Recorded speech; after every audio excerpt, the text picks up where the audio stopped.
Good morning. Good morning, you guys. Happy Sunday. I'm pretty sure it's a Sunday morning.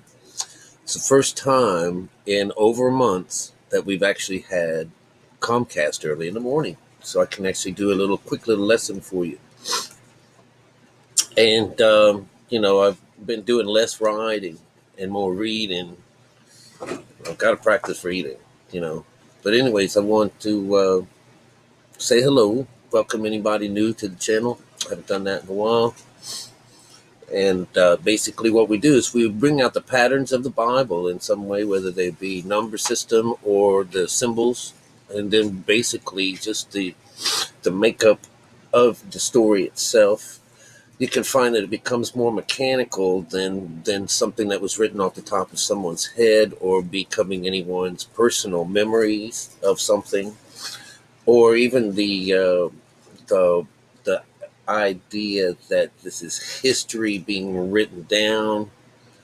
It is chock full of the number system 1 through 9. There's a particular code referencing 1 through 9, each one meaning something on their own. Yes, this could be contrived, but the idea is that that existed before I ever even came alive. This numbers system on how to figure out stuff like numerology and stuff like that. So what? Invented by man, it helps to explain what man writes. Because man wrote in all of these wonderful hidden languages or dark sayings. They call it occult. It just means that it's hidden. Like in many wars and stuff, to get information to go from one side to the other without being deciphered, there was a code that was put in place within normal writings. But if you looked and put it under a particular microscope or whatever it is they use these days, that you would find that a word means this and a number meant that. And, there was actually a formatted system underneath that writing. And that's what we have found in the Bible. And all scripture that has anything to do with this idea of joining up with the higher conscious. And of course, in short, that means serving God. All right. And if you've not read any of these things or listened to any of these stories, you'll find that the first part of us serving God, no one comes down to earth. No one is born on earth.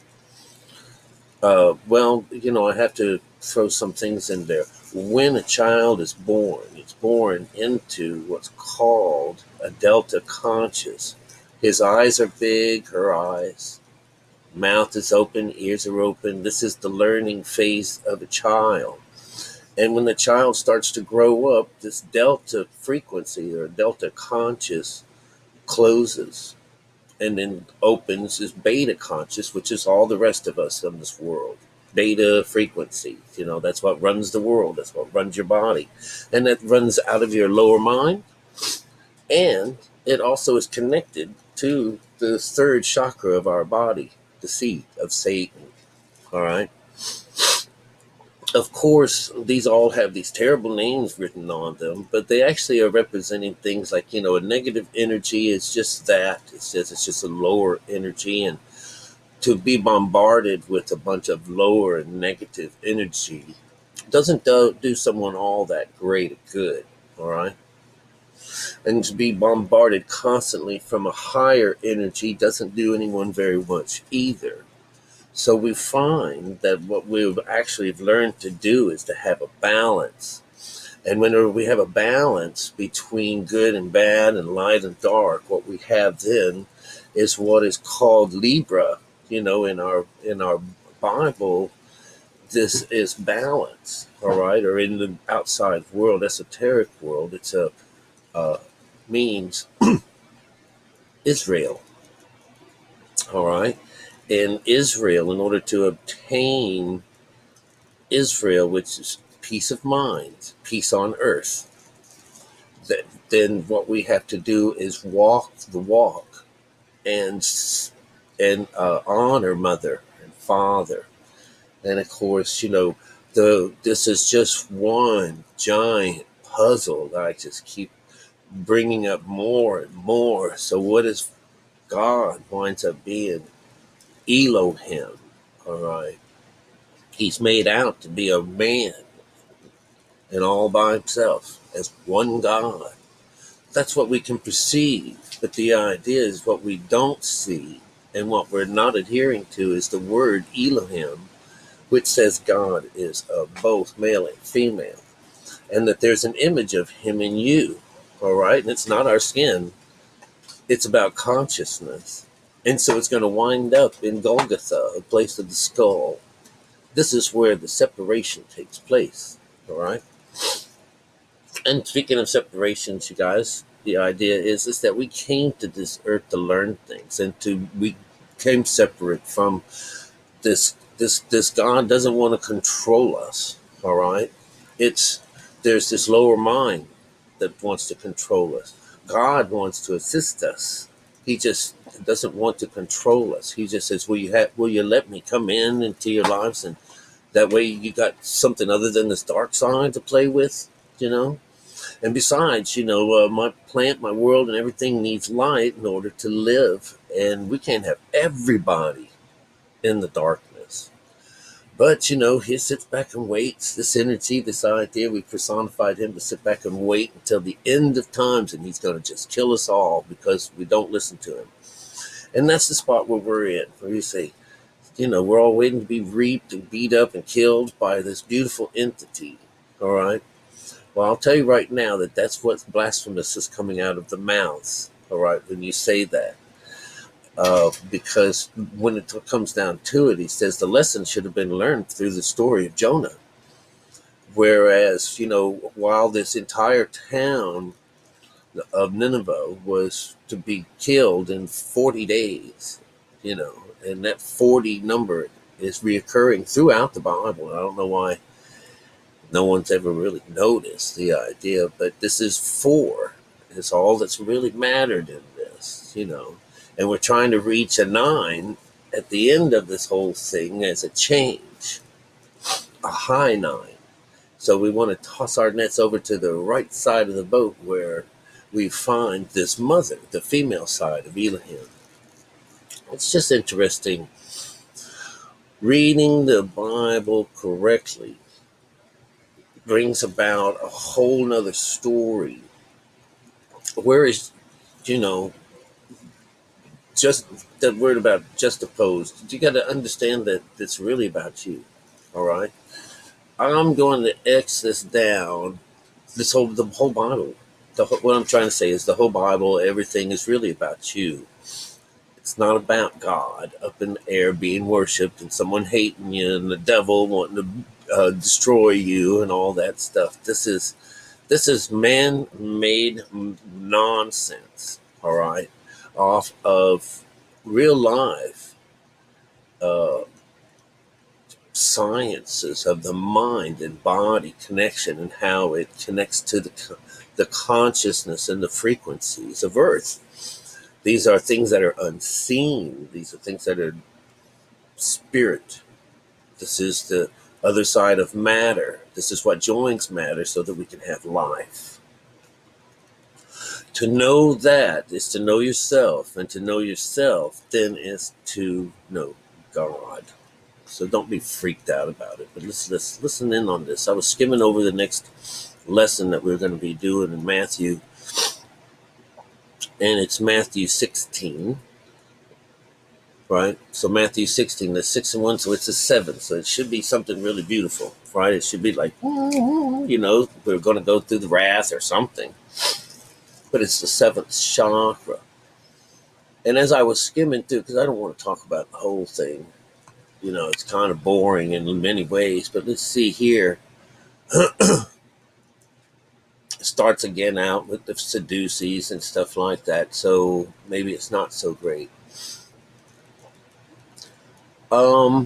What I was hoping to do today was to show that there's the complaints. There's always a complaint, and one of my friends out here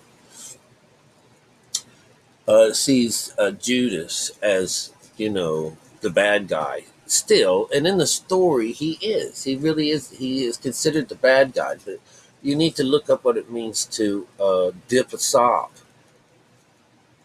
They asked who was going to betray him. They were like really excited. Who's going to do it? Who's going to betray you? Who is it? And it just happens to be Judas. But he says he's going to dip a sop, and when he dips the sop, which is a piece of bread, he's going to dip it in something and hand it over to the guy that's going to do it. And these guys didn't even get it. It doesn't show up in the Bible. And neither do a lot of answers come out of this here. They start off in a couple of days ago when we did one with the Pharisees. It started out with Pharisees. You answer my question, and then I'll answer yours. And then it just went on with Jesus talking. So it really just set up the story.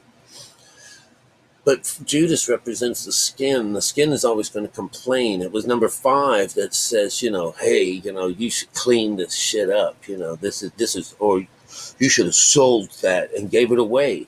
So when he says to give it away to the poor, that's just what happens on 3. That's why you're going up there. This was expensive oil. You're getting your feet washed.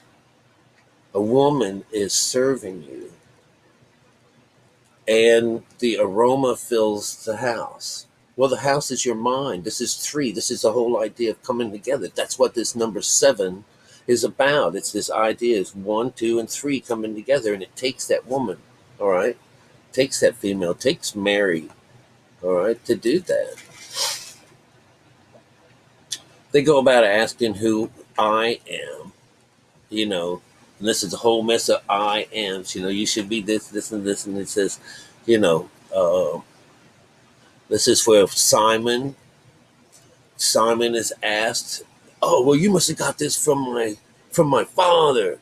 Oh, wow, how great thou art. I'm going to build everything off of you. Thou art Peter, and upon this rock I will build my church, and the gates of hell shall not prevail against it. This is number 9. This is representing 7 and Petra.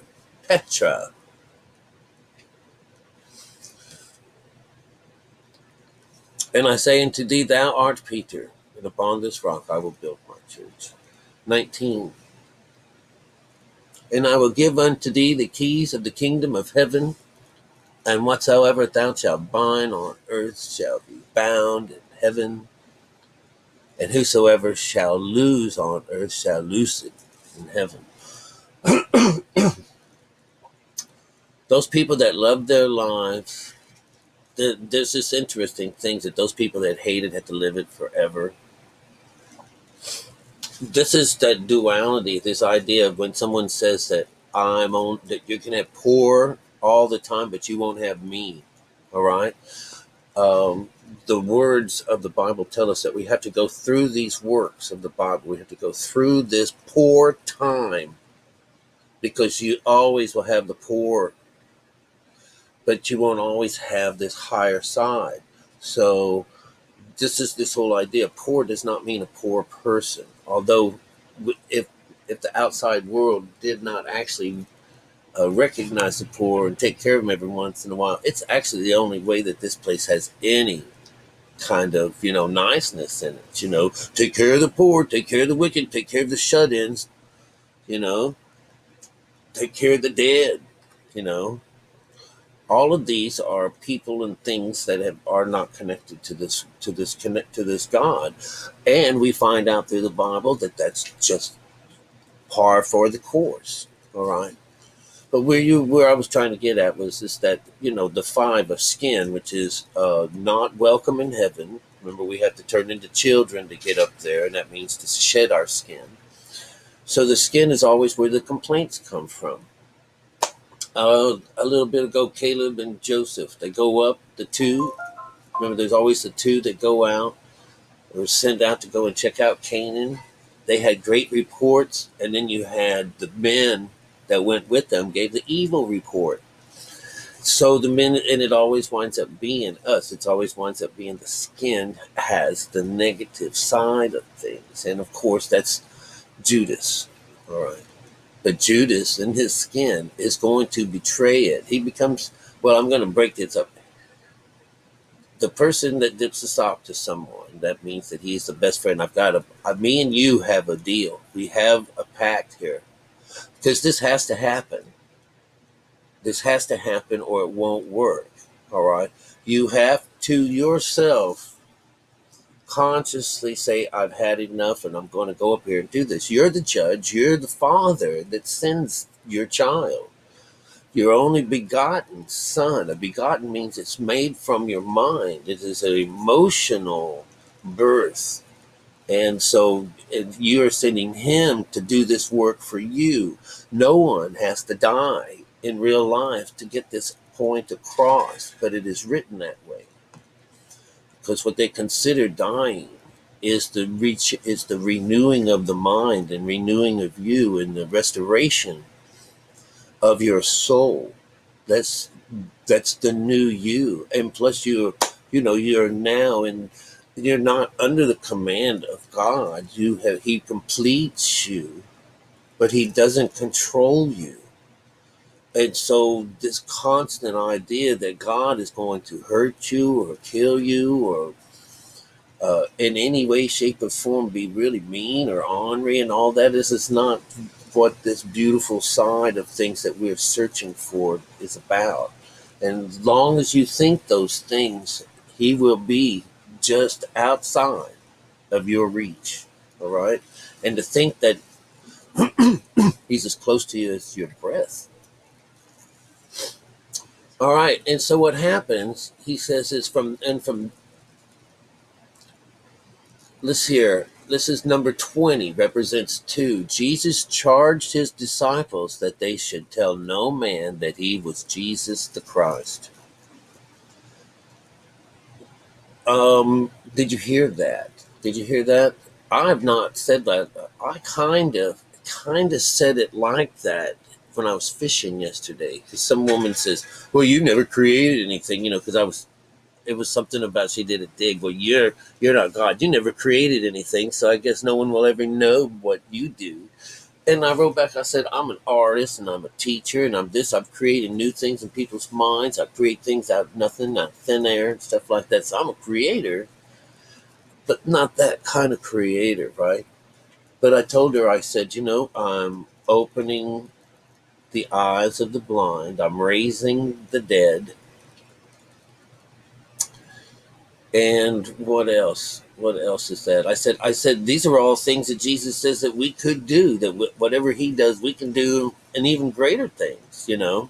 But here he is saying, don't tell nobody that you're Jesus. Don't tell no one, you know. You're not going to get the best of anything. So I guess this is where that idea of just being secret, and a lot of times, in the Tao, they're telling us just to be quiet.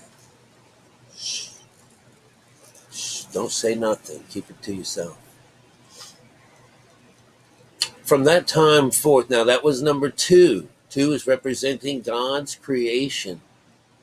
And this is where Jesus says that should tell no man that he was Jesus the Christ. Now 21 is a 3. From that time forth began Jesus to show unto his disciples how that he must go unto Jerusalem and suffer many things from the elders and chief priests and scribes and be killed. And be raised again on the 3rd day. Now, 21 represents 3, plus all of those things represent this Bible. We are going to be judged by this Bible. The scribes and the lawyers and all these things, this is just going to bring hell into your life. You'll be living underneath this rule of man. It's going to make you suffer. And this is from the elders, from the chiefs. These are things that came down to us from all these things. And he says, then Peter, this is 4. Then Peter took him and began to rebuke him, saying, be it far from thee, Lord, this shall not be unto thee. Here we go. 3, 4, 23 means 5. But he returned and said unto Peter, Or he turned and he said unto Peter, Get thee behind me, Satan. Thou art an offense to me. For thou savorest not the things that be of God, but those that be of man. Number 23. Where do the complaints come from? The complaints in all these stories? From a 5. It's the skin, right? Those people, you like that of men. You don't like that of God, all right? So this is reoccurring, constant in almost all these stories, all right? 24, which is 6. Then Jesus said unto his disciples, If any man will come after me, let him deny himself and take up his cross and follow me. This is your cross. Your cross is to balance that idea that you're trying to get between right and left. This is on the 6th. This is number 24. All right. This is take up his cross. This is this idea. You got to do this in order to follow him. This is how you do it. All right. 25. And whosoever shall save his life shall lose it. And whosoever will lose his life for my sake shall find it. Isn't that beautiful, you guys? So we have to kill ourselves and find this dude, and everything's fine. And then you have a great life. Or a better life, At least one with a little help. And let's see here, we have, and Jesus said unto us, yeah, we already did that. 26, which is 8, a control number. For what a man profit if he shall gain the whole world and lose his own soul? Or shall a man give in exchange for his soul? Oh, so we're not going anywhere yet.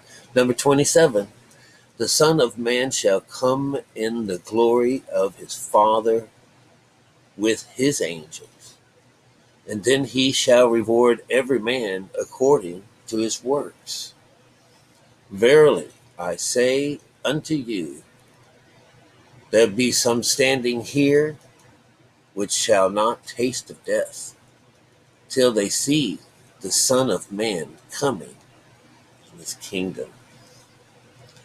10. 8, number 28, and this number 27, this idea, no one will die. This is not that you have everlasting death, but this idea that when you die, something good happens to you. And here, verily I say unto thee and to you, there be some standing here which shall not taste of death. You think that's a good thing, but no, that's a negative thing. It means that you're not going to see death until they see the Son of Man coming in his kingdom. This is your number 4, this idea that this is 8, 9, 10. Yeah. 10 actually would wind up being the double 5s, but the idea, a duality of the skin, there should be both of them together. Verily I say unto you, there be some standing here which shall not taste of death, till they see the Son of Man coming in his kingdom. That's in the air. Remember, air. Jesus is going to meet us in the air. He's going to draw us up, and this whole idea behind Moses is to be drawn up out of the water, and this idea of being baptized by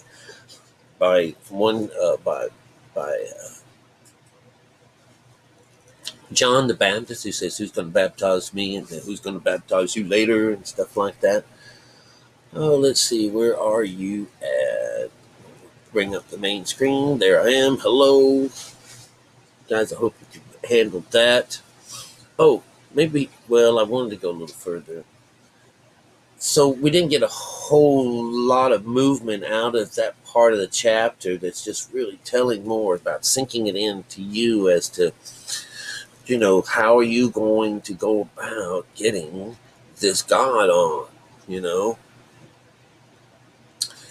And again, all we're really talking about is this bringing mother and father alive, bringing the three, that 1, 2, 3, and the sixth chakra. This is just so beautiful, the way these things are written. All right. And let's see, Sable, I kept you from having to go to find out what that sop is. This guy never lived. And again, this idea that if he doesn't do it, none of this works. That's why Jesus tells Peter to get behind him. And that, yeah, to get behind him, because this has to happen. He says, you just get thee behind me, Satan. That comes underneath the number 5. Again, this is where the complaints come from. The skin, which represents, the skin is weak, but the spirit is willing. That's how it is that they always have this 2 go out. This 2, there's always 2 that go out. They go out. That's representing the physical you and your servant, It's always like that. That's the 2, and they're always out. And like in Cinderella, when those 2 guys show up outside of Cinderella's door, she comes out and serves them some water. She draws them water out of the well. She feeds them and their flock. Feeds him and his kid. All right, there's a kid outside of every man's tent. Would you go and see to them? So let me tell you, these stories they are so scripted that it's just, hey, come on, we all have to wake up and find out, smell the flowers, and find out that this is really a wonderful, a scripted play of the inner workings of our mind and body. It's just absolutely beautiful, absolutely beautiful. I love you. It always takes some time to exit nowadays because I can't find the stop button, and it's always in the same place. Peace.